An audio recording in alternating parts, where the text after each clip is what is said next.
Mbanza ni inzu rero iri mu mujyi wa Kigali, akarere ka Nyarugenge, umurenge wa Mageragere. Ni inzu iri ku muhanda, irashakamo makeya. Wowe ufite miliyoni 6 zawe ndayiguha. Reka rero tuyitambagire. Nkuko maze kubibabwira rero, iyi nzu iri ku muhanda. Wabonye umuhanda. Umuhanda wa nyabagendwa unyuramo imodoka n'abantu. Niho iyi nzu iri.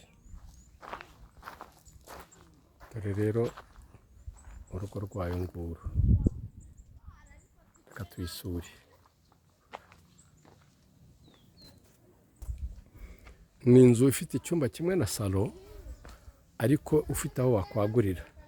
Urabona yuko imbere y'inzu kugera ku ruzitiro hari metero nk'enye, waza imbere cyangwa se ukajya inyuma. N'inyuma hariyo rero ifite igikari. Reka rero mbereke mu gikari cyayo.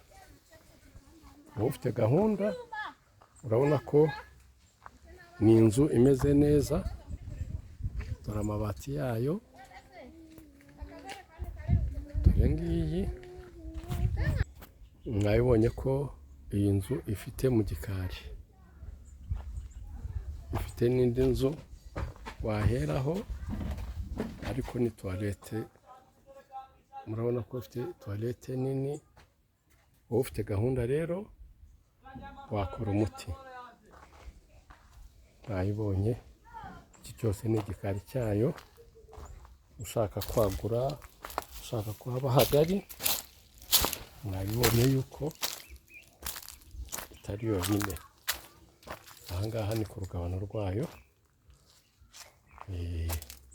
Murabona yuko ifite igikari kigari.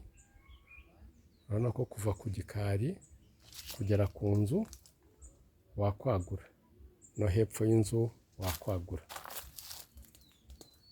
Wowe ufite gahunda rero, telefone yacu 0782403395. Tugane tukwihere iyi nzu. Murabona yuko mwaba mushaka amazu yo gukodesha, amapartema, ibibanza, amazu yo kugura, turabibafitiye.